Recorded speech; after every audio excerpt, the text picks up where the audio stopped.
This is Channel Space Traveler, where forgotten Star Wars history comes to light. Darth Plagueis was right. Not just partially right, or right about a few things. He was absolutely right. And yet, most Star Wars fans remember him only as a footnote in Palpatine's tale. A mysterious Sith master, whispered about in legends, whose legacy is overshadowed by the empire his apprentice built. But that's a tragic oversimplification. Darth Plagueis wasn't just Sidious' mentor. He was a revolutionary thinker, a philosopher of power, a mastermind who saw the rot at the heart of the Galactic Republic and dared to imagine something better. He wasn't obsessed with domination. He was obsessed with order, with balance, with progress. His ideas laid the foundation for a galactic shift that could have saved billions from suffering, if only he had lived long enough to see it through.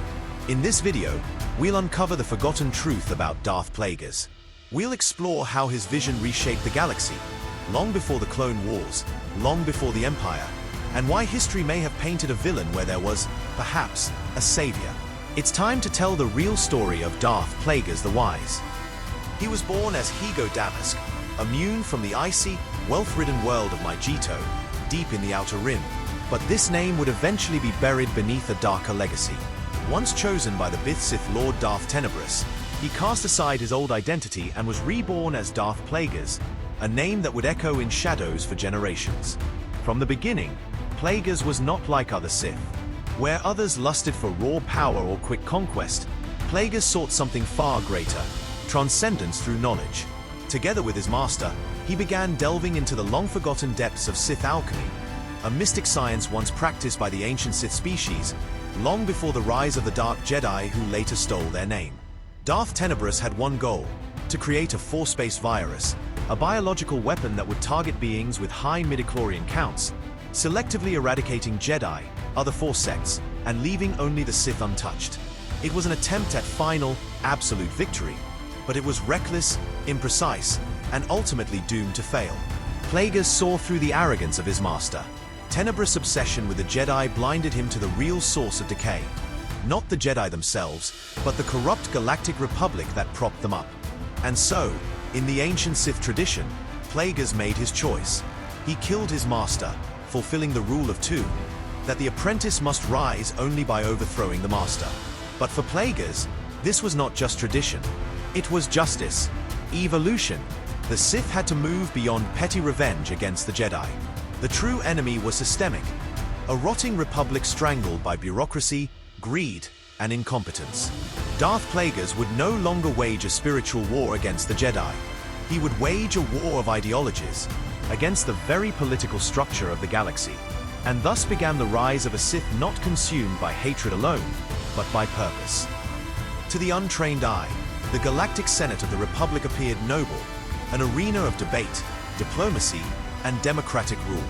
Scenes from the prequel trilogy often show hundreds of floating platforms, each occupied by a senator, casting votes to shape the fate of the galaxy. But beneath this illusion of fairness, Darth Plagueis saw the rotting core of the Republic's political structure. How could a government composed of a few hundred senators possibly claim to represent tens of thousands of star systems, spanning thousands of sentient species and entire sectors of inhabited space? The answer was painfully clear: they didn't. The Senate was dominated by representatives from the Inner Rim, wealthy, developed systems, many of them human majority colonies. These worlds held disproportionate influence and direct representation, while the Mid-Rim and Outer Rim, home to countless diverse civilizations, were deliberately left politically marginalized. Planets in the outer systems couldn't send direct representatives to the Senate unless they met steep requirements: immense fees, high economic output, or strategic value. In essence, the Senate had become a closed club, open only to those with wealth or political clout. The rest? They had to form federations just to earn a single, collective voice. Even worse, the votes of these federations, which represented entire sectors of underdeveloped space, were treated equally to those of individual core worlds, some of which governed only a single system. It was legislative mockery disguised as equality. But the hypocrisy didn't end there. While the Outer Rim struggled under these imposed limitations, the political elite of the Inner Rim treated its inhabitants as nothing more than cheap labor and its planets as resource colonies. And in the shadows of this so-called republic, the corruption spread like a disease. the Senate and its advisors secretly partnered with criminal syndicates, turning blind eyes to atrocities for political convenience. One of the most blatant examples was their collusion with the Hutt cartel, a criminal empire that dominated vast stretches of the Outer Rim. The Hutts controlled entire sectors through violence, slavery, and spice trafficking. And yet they were never truly opposed by the Republic. Why? Because they served a purpose. Spice, a powerful and addictive narcotic, was smuggled into the Inner Rim through these criminal networks. It was produced in Outer Rim slave camps, often by entire populations living under Hutt rule, and then funneled back into the core, where it lined the pockets of politicians and funded corporate expansion. In return, the Republic turned a blind eye to the slavery, smuggling, and death that made it possible. Entire generations were lost to this cycle of exploitation, all to preserve the illusion of peace and prosperity in the core. The Republic claimed to bring peace and justice to the galaxy, yet its leaders quietly enabled suffering, so long as the credits kept flowing. Darth Plagueis, born into this forgotten margin of the galaxy, saw the truth for what it was. He wasn't just a Sith Lord seeking power. He was a revolutionary, a reformer. His justice wasn't rooted in Jedi dogma or Senate procedure. It was born from the lived experience of neglect, exploitation, and betrayal. That's why he began his political crusade not in the Senate, not in the core worlds, but in the Outer Rim, among the silenced, the scavenged, and the forsaken. Because Plagueis knew, true justice doesn't come from above. It rises from the edge. Darth Plagueis did not merely envision change, he engineered a revolution. At the heart of this upheaval was the creation of a political and economic alliance unlike anything the galaxy had ever seen, the Galactic Trade Federation. Unlike other federations that operated under the bureaucratic leash of the Galactic Republic, Plagueis' federation stood in ideological defiance of the core's political elite. It wasn't just a trade union, it was a movement, a declaration that the outer and mid-rim worlds would no longer be exploited. The Galactic Trade Federation rejected the centuries-old practice of funneling raw materials from the outskirts into the factories and vaults of the Inner Rim. Instead, it turned those same raw materials into prosperity, on-site, at home, for the people who lived there. The worlds that had long served as mining colonies and labor camps for the core began to awaken. Factories rose from deserts. Research labs appeared in the jungles. Droid foundries echoed in the canyons. The very same Outer Rim planets, once dismissed as primitive or lawless, began transforming into technological giants, rivaling even the wealthiest Inner Rim systems. This transformation wasn't limited to the economy, it was civilizational. With newfound industrial capacity, these worlds built vast droid armies, interstellar fleets, and complex infrastructure, capable of defending their autonomy against both the Hutt's criminal influence and the Republic's colonial ambitions. The crime lords who once thrived in lawless territories found themselves outgunned and outorganized. Even the Hutt cartel's grip began to crack as Plagueis' federation brought order to the Rim, not through Jedi diplomacy, but through power, prosperity, and purpose. As factories replaced spice labs, and schools replaced smuggling dens, the social fabric of these neglected regions began to heal. Opportunities in science, manufacturing, and governance gave rise to education, literacy, and civic pride. The people who once turned to piracy or slavery out of desperation now became engineers, pilots, and scholars. The untapped potential of entire generations was finally set free. It is no coincidence that the Death Star, perhaps the most infamous technological marvel in the history of the galaxy, was conceived not in the sterile halls of Coruscant, but in the shipyards of Geonosis, deep within the Outer Rim. It was a symbol of both fear and power, but more than that, it was proof of what these once marginalized worlds were capable of when given the means to shape their own future. As the movement grew, smaller and scattered federations across the Mid- and Outer Rim saw something they had never seen before, a path to true sovereignty. And one by one, they began to unite under the banner of the Galactic Trade Federation. In a matter of years, the Federation, born in resistance, forged through innovation, became the single greatest economic, military, and political force in the galaxy. And it all began with a vision of one Sith Lord, long misunderstood and long ignored, Darth Plagueis. By the height of his influence, Darth Plagueis, publicly known as Higo Damask, was far more than a shadowy figure in the Outer Rim. He had become a king without a crown, wielding political and financial influence that extended from the forgotten fringes of the galaxy all the way to its opulent heart. While the Galactic Trade Federation transformed the Mid-and-Outer Rim worlds into industrial titans, Plagueis launched a far more subtle conquest of the core worlds and Inner Rim. One fought not with fleets, but with finance. The core, despite its vast wealth and sophisticated infrastructure, was rotting from within. Generations of corruption, nepotism, and aristocratic mismanagement had eroded its once legendary prosperity. Many worlds were held hostage by their own elites, who siphoned off resources and failed to adapt to the changing galactic economy. These planets found themselves slipping into economic stagnation, and Darth Plagueis was waiting. Through a network of banks he quietly established in the Inner Rim, Plagueis extended long-term loans to local governments, planetary authorities, and even corporate conglomerates, presenting himself as a savior to those desperate to escape fiscal collapse. But these lifelines came at a price. Simultaneously, he founded powerful investment firms and trade institutions, strategically flooding the same markets his borrowers needed to recover. These financial juggernauts, technically unaffiliated with the Galactic Trade Federation, were in fact carefully controlled subsidiaries of his growing empire. It was a silent form of domination. He created the illness and sold the cure. The same sectors that failing planets relied on to rebuild, mining, shipping, energy, manufacturing, were monopolized by Plagueis' vast investment web. No matter which path the elite took to escape collapse, they walked into his trap. Even the mighty aristocrats and merchant princes of the core, those who once viewed the Outer Rim as little more than a supply chain, found themselves beholden to a mysterious financier they could neither touch nor defeat. In boardrooms and Senate chambers alike, deals were made not in credits or contracts, but in silence and deference. Plagueis never raised a weapon. He made the galaxy come to him.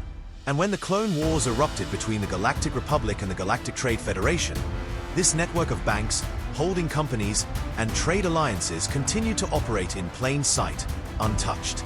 Protected by legal distance, yet bound by invisible chains, these organizations remained active in the Inner Rim, quietly fueling the machine Plagueis had built.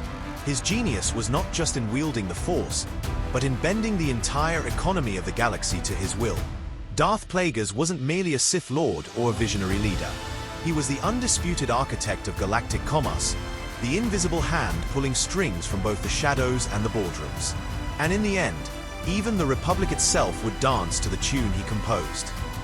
Amid the countless worlds of the Outer Rim, one planet stood out to Darth Plagueis like a spark in the dark: Naboo. Though geographically distant from the core, Naboo held a rare privilege.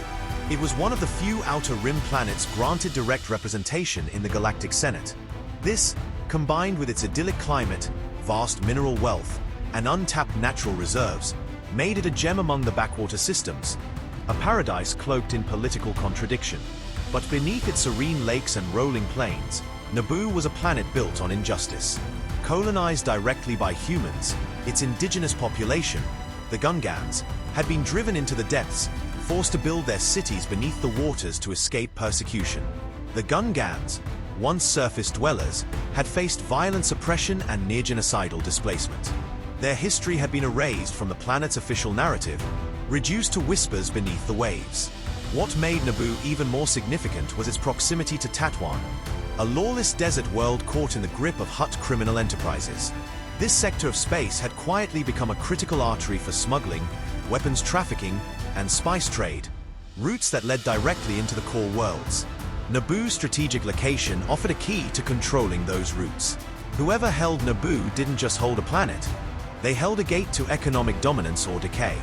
Darth Plagueis, ever the strategist, saw an opportunity not just to reform, but to reclaim Naboo as a model for his vision of galactic order. He did not invade or conquer.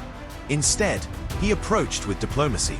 Through the authority of the Galactic Trade Federation, he extended a powerful and peaceful offer to one of Naboo's most influential dynasties, the House of Palpatine.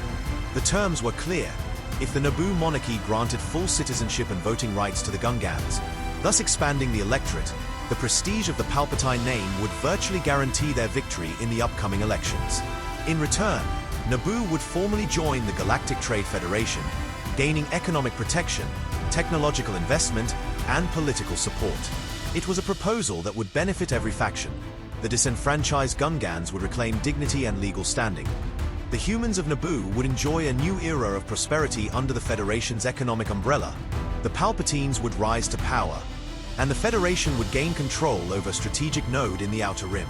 Some of you may argue that Darth Plagueis had no genuine concern for the well-being of the Gungans or the wider suffering of the Outer Rim.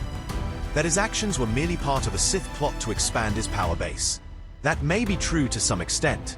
Yet, let us ask, who else had ever tried to bring order, equality, or economic renewal to these neglected regions? Until Darth Plagueis, no one in the political elite of the Galactic Republic paid any attention to the chaos, crime, and misery that festered in these outer systems. Plagueis may have been a Sith, but at least he looked beyond Coruscant's glow and saw value in the shadows. The patriarch of the family, Kosinga Palpatine, who had recently suffered a humiliating electoral defeat, spurned the offer. Blinded by pride and contempt for the Gungans, he rejected the alliance and cast aside the potential future that Darth Plagueis had laid before him. Only one within the House of Palpatine recognized the scope of the moment: Sheev Palpatine, the eldest son. Charismatic, ambitious, and acutely aware of his father's political stagnation, Sheev saw in Plagueis' proposal not a bargain, but a destiny. He broke ranks with his family and insisted that the offer be accepted. His courage to defy tradition and blood caught the attention of Darth Plagueis. From the very first meeting between the two on the quiet world of Naboo, something ancient and powerful stirred. An alliance was forged, not of necessity, but of shared vision. The Sith Lord and the young nobleman would become co-conspirators in reshaping the galaxy, bound by ideology and ambition. That moment on Naboo was more than a negotiation. It was the first tremor of a coming storm. A storm that would upend the Republic, drown the Jedi, and reorder the galaxy under a new power.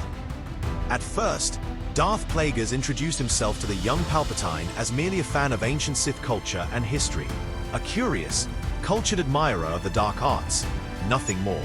However, over time, Sheev Palpatine developed a deep interest in ancient Sith science and philosophy. This, of course, was exactly what Darth Plagueis had hoped for. Once Palpatine's obsession with forbidden knowledge had taken root, Plagueis revealed the truth.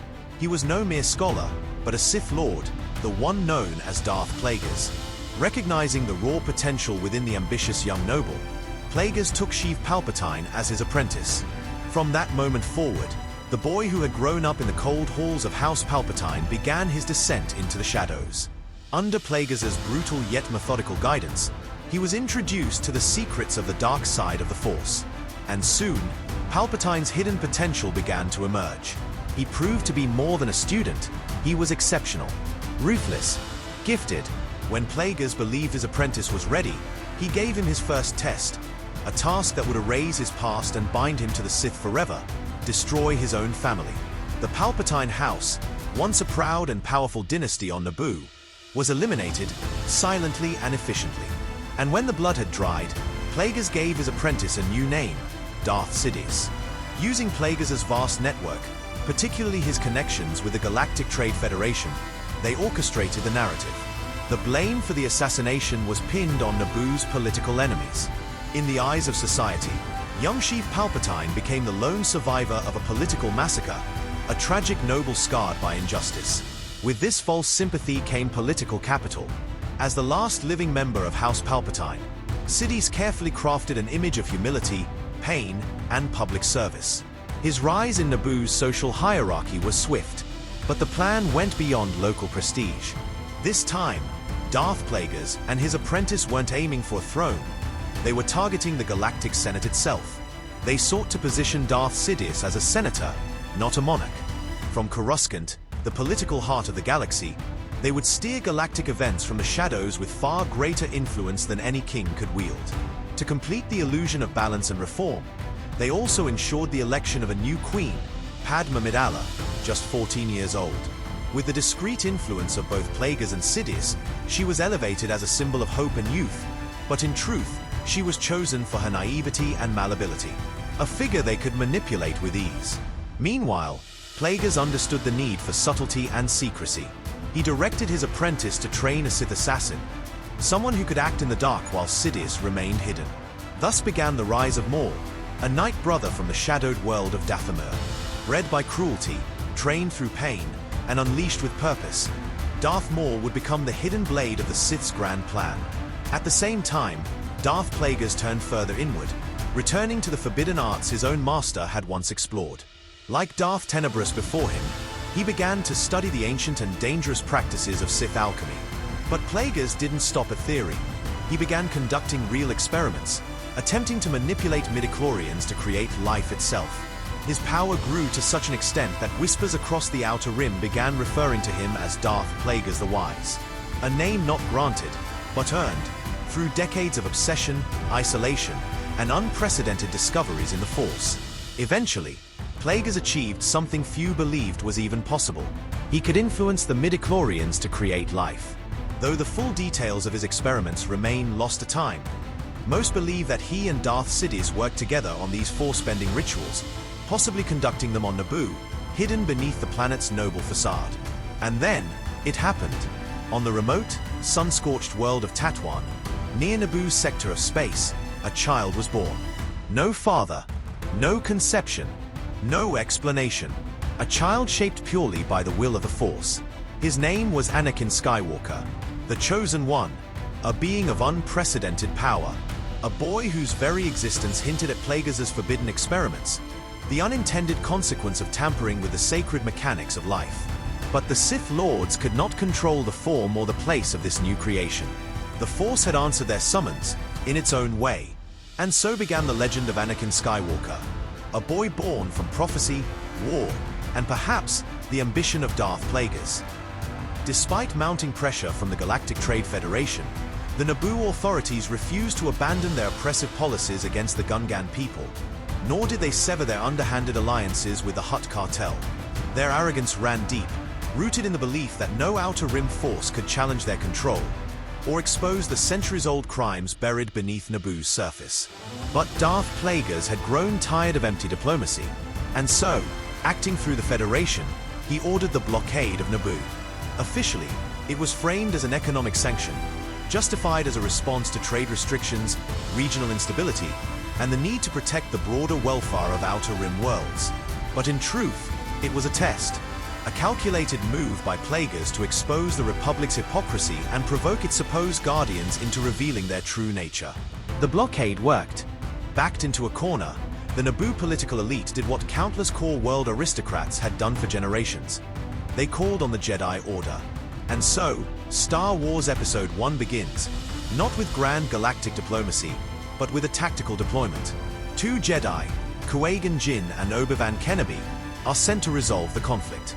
But their mission was never about peace. From the start, the Jedi weren't acting as negotiators.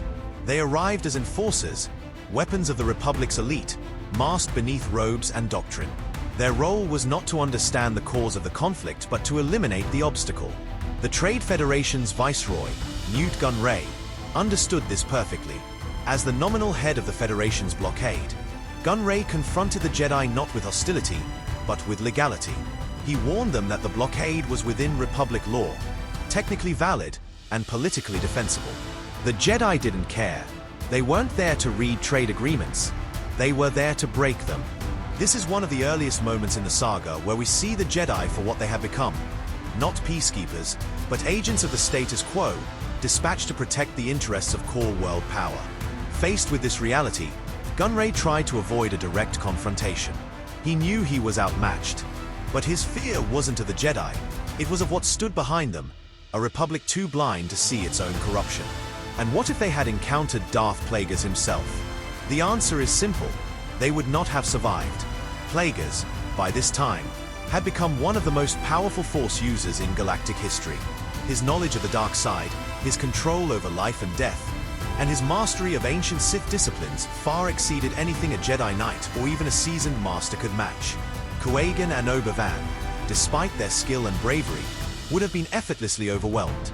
But Plagueis wasn't interested in sabers or duels. His war was waged through shadows, not through brute force, but through influence, deception, and strategy. And what about the Gungans? As the Jedi moved deeper into the conflict, we're given a subtle yet damning insight into the prejudice baked into the Republic's elite. When Qui-Gon Jinn first encounters Jar Jar Binks, he scoffs with a now infamous line, the ability to speak does not make you intelligent. That line wasn't just arrogance. It was revelation. Even the Jedi were unaware of the Gungan civilization, despite its ancient presence on Naboo. How could this be? The answer is chilling. The authorities of Naboo had likely hidden the existence of the Gungans from the Republic. Before colonization, they may have systematically driven the native species into exile, a quiet genocide beneath the waters. As this conflict played out, Darth Plagueis and Darth Sidious were already several moves ahead, watching everything unfold from the heart of the galaxy. While Qui-Gon and Obi-Wan battled droids in the swamps of Naboo, Plagueis and his apprentice met in secret on Coruscant, far from the chaos. Sheev Palpatine, now rising within the Senate, played both sides with flawless precision. On the surface, he appeared to be an advocate for Naboo, but in reality, he was orchestrating a galactic crisis designed to accelerate his own rise to power. It's believed that Plagueis was also present on Coruscant during these events, likely posing, once again, as Higo Damask, the unassuming Mune banker and diplomat affiliated with the Galactic Trade Federation. If you look closely in the Senate scenes of The Phantom Menace, you can briefly spot a tall, robed Mune figure standing near Palpatine. It may be only a few seconds, but for those who know what to look for, that was Darth Plagueis, watching as his great game unfolded, piece by piece. When Darth Plagueis discovered that the Jedi had departed Naboo's orbit alongside the planet's political elite, he ordered his apprentice to act. Maul was to be dispatched to hunt them down and eliminate them. A swift, silent strike to tie up loose ends. But Sidious had other intentions. By this point, Darth Sidious had already begun plotting against his master. The betrayal wasn't sudden. It had been simmering beneath years of loyalty, obedience, and careful planning. Plagueis believed Maul was being trained as a mere Sith assassin, a servant to the Sith Order's long-term survival. But Sidious was training a replacement. Not only did he hone Maul's body and mind in the ways of the dark side, he even gave him the sacred title of Darth, a title reserved only for true Sith Lords. It wasn't just flattery, it was preparation for the day when Sidious alone would rule the Sith legacy. When Maul was sent to Tatooine, his mission was not to kill the Jedi or destroy the stranded political delegation. His purpose was theatrical, symbolic, strategic. Sidious instructed Maul not to eliminate the Jedi, but to confront them and then let them go. Maul was never meant to kill. He was meant to be seen. Darth Sidious's assignment of Maul had two goals: to draw the attention of the Jedi Council and the Galactic Republic to the Forgotten Regions, the Outer Rim, to create the illusion of an oppressed, rising power in the eyes of the Senate. A faceless Sith warrior emerging from the shadows would spark panic, not open war, but that panic would shift the Republic's center of gravity towards Sidious's narrative. He knew this tactic would work. He had seen it succeed once before, in his youth, after orchestrating the death of his own family. By casting himself as the tragic survivor of a political conspiracy, Sheev Palpatine had won public sympathy, gained power, and climbed through Naboo's ranks. That same formula, oppression turned into political capital, was now being weaponized at a galactic scale. And it worked. Again. In the aftermath of the Trade Federation crisis, Sheev Palpatine's measured response, his advocacy for peace, his calm in the storm, all of it positioned him as the voice of reason in a time of fear. He became Counselor of the Galactic Republic. It was the highest political position he could reach without yet holding the Chancellorship, and he had achieved it without drawing a single lightsaber. But Sidious's plans didn't stop there. Even before these events, Sidious had already begun corrupting the Jedi from within. He had spent years cultivating doubts in the minds of key figures, Jedi Master Sifo Dyas and the aristocratic Jedi Knight known as Count Dooku. To Sifo Dyas, he whispered about war, that the Republic was vulnerable, that the Jedi were blind. He convinced him of the need for a standing army, a concept the Council had long rejected. To Dooku, he offered something deeper, not just prophecy, but purpose, a chance to remake the galaxy, to sever the Jedi from their dying ideals and rebuild power in the hands of those who understood what true order meant. Eventually, Dooku fell, but Sifo Dyas resisted. He believed in the Republic's flaws, but not in the dark side. He could not be turned. So, Sidious had him eliminated. Count Dooku, however, was a different case. Disillusioned with the Republic's corruption and the Jedi Council's arrogance, Dooku found in Sidious not a corruptor, but a liberator. And so, the noble Jedi Knight became Darth Tyrannus, another pawn in the Sith's growing arsenal. A loose end, a necessary sacrifice, and yet through it all, Sidious kept Plagueis in the dark. Every move, every manipulation, every death was explained away as coincidence, political fortune, strategic luck. Then, everything changed. On the desert world of Tatooine, while evading the Trade Federation, the Jedi encountered a child, Anakin Skywalker. A boy with no father, an impossible Force presence, the Chosen One. To Plagueis, this was no miracle. It was confirmation. Anakin was the result of their forbidden experiments, a living testament to the years Plagueis had spent mastering the manipulation of midichlorians through Sith alchemy. They had succeeded where even the ancients had failed. They had created life. And now, standing before the Jedi, was the very being they had prophesied, not as a savior, but as a tool. Victory was within reach. They had infiltrated the Senate. They had compromised the Jedi. They had created the Chosen One. And they had engineered both sides of a galactic war that was about to ignite. Plagueis celebrated. Drunk with power, both figuratively and literally, he allowed himself one moment of triumph. One moment to believe the age of the Sith had truly begun. But he forgot his own law. There can only be two. That night, as he slipped into unconsciousness, Darth Sidious struck. Not in a duel, not in combat, but in cold, silent betrayal, with Force lightning that shattered the darkness. The Sith Master, who had once dreamed of reshaping the galaxy, was struck down by the very apprentice he believed he controlled. Plagueis' death wasn't the end of the Sith. It was the beginning of Sidious' empire. And then came the final sign. There was a stark difference in the ideologies of Darth Plagueis and his apprentice, Darth Sidious. Plagueis sought to establish a new structure of governance, not by seizing the Republic's throne, but by building something entirely new from the edges of the galaxy. He looked to the forgotten peoples of the Outer and Mid-Rim, those long neglected by core world politics, and envisioned an order born from economic reform, social integration, and technological advancement. Sidious, on the other hand, was never interested in lifting the margins. He wanted to dominate the center. His plan was to rebuild the Sith Empire within the corrupt machinery of the Galactic Republic, to manipulate the rot rather than replace it. This difference wasn't just philosophical, it shaped the destiny of the galaxy. As I've explained in earlier videos, had Darth Vader succeeded in overthrowing his master and becoming Emperor himself, the empire he built would have been no more stable than Sidious's. Vader, for all his strength, ruled through fear, not vision. His presence projected power, but not unity. He was seen not as a leader, but as a warlord.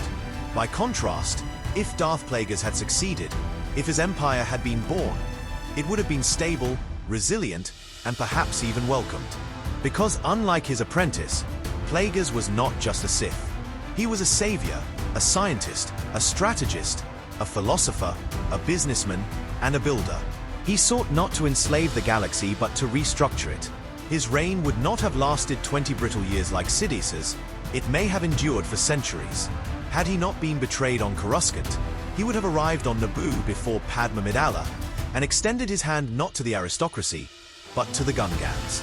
The Gungans would have seen Higo Damask as a liberator, a Mune who stood not above them, but beside them. In response, they would have voted, willingly and democratically, to join the Galactic Trade Federation. Amidala would have had no choice but to respect the results of the referendum. Unlike in the canon timeline, where the Gungans were only approached as a last resort, here they would have been empowered citizens, not manipulated foot soldiers. For the first time in centuries of colonial rule, the Gungans would have been seen, respected, and integrated into galactic politics.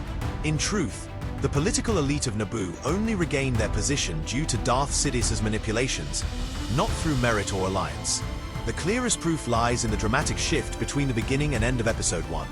Dozens of Trade Federation control ships enforced the blockade, yet young Anakin Skywalker ended it all by destroying just one. Why?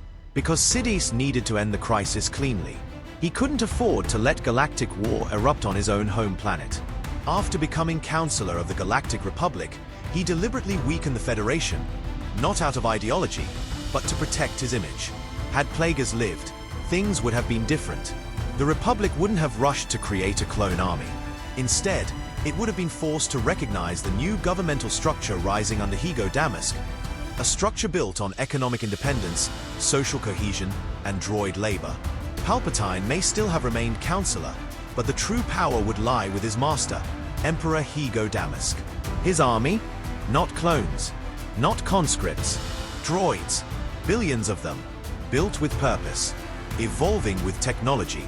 Plagueis would have transformed warfare, not by replacing people, but by removing the cost of war from human life entirely. And in this new empire, the Jedi would not have been hunted, they would have been repurposed. Plagueis didn't see the Jedi as rivals. He saw them as tools, a disciplined, spiritual military force already trained to obey the elite. He would have reformed them, not destroyed them. Much like the Inquisitors of Sidious's reign, the Jedi would have become a new garrison of order, a state-run religion, a weaponized bureaucracy. Even if they discover the truth, that their emperor was a Sith Lord, it would have changed little. They would face an empire with billions of automated soldiers and unified galactic support. They would be outnumbered, outmaneuvered, outmatched. Any resistance would be met with a command akin to Order 66, and the Jedi would vanish, not in fire, but in silence. And there's more. Count Dooku, once disillusioned with the Jedi Council, would likely have joined Plagueis willingly, not out of vengeance, but out of belief. He would have seen in Higo Damask the idealism the Jedi had lost. And through him, and others, Plagueis would have fractured the Order from within, until ancient hatreds between Jedi and Sith simply dissolved. Of course, Sidious would have eventually tried to rise against him. That much was inevitable. Perhaps he would have plotted with Darth Maul, thinking numbers could defeat wisdom. But Plagueis would not face him alone. He would bring with him his second apprentice, a child trained not only in the Force, but in politics, diplomacy, and legacy. Darth Vader, the Chosen One. Under Sidious, Anakin was reduced to a weapon, a tool of fear. But under Plagueis, he would have become a ruler, a leader, a Sith worthy of the mantle of Emperor. Darth Plagueis would have trained him in statecraft, not slaughter. He would have made him a master of vision, not vengeance. And if Vader were ever to rise and replace his master, he would have inherited a thriving empire, not a broken one. Like many lifelong Star Wars fans, I found The Acolyte deeply disappointing. It clashed with a rich, established lore that has defined the galaxy for decades. And in many ways, it felt like a betrayal of what made Star Wars meaningful. The narrative inconsistencies, the thematic disconnects, the shallow characterization, it hurt. We all felt it. And yet, amidst all that frustration, there was a flicker of potential. Had a second season been released, we might have seen something truly worthwhile. Darth Plagueis exploring the secrets of the Force buried in the forgotten corners of the galaxy. That alone, for me, was reason enough to hope. Not because I trusted the creators, but because the idea, the concept of Plagueis' dark journey into knowledge, was powerful. The most striking moment in Season 1, without a doubt, was the brief glimpse of Darth Plagueis himself. Just a few seconds, a fleeting shadow, but enough to spark speculation and excitement. Like many fans, I believe the shadowy figure portrayed was none other than Darth Tenebrous, Plagueis' own master. The idea of those two Sith Lords, teacher and apprentice, traveling together into uncharted parts of the galaxy, unearthing forbidden truths about the Force, was electrifying. It was the story we had been waiting for. Unfortunately, the filmmakers clearly didn't understand the deeper lore of Star Wars, nor did they respect the intricate history of the Sith or the mythic weight carried by Plagueis' legacy. Still, hope remains. Perhaps one day, Disney will greenlight a true Star Wars film or series centered on Darth Plagueis, one that explores his origins, his ideology, and his rise as a visionary who almost reshaped the galaxy. A story not about destruction, but about ambition, betrayal, and the cost of knowledge.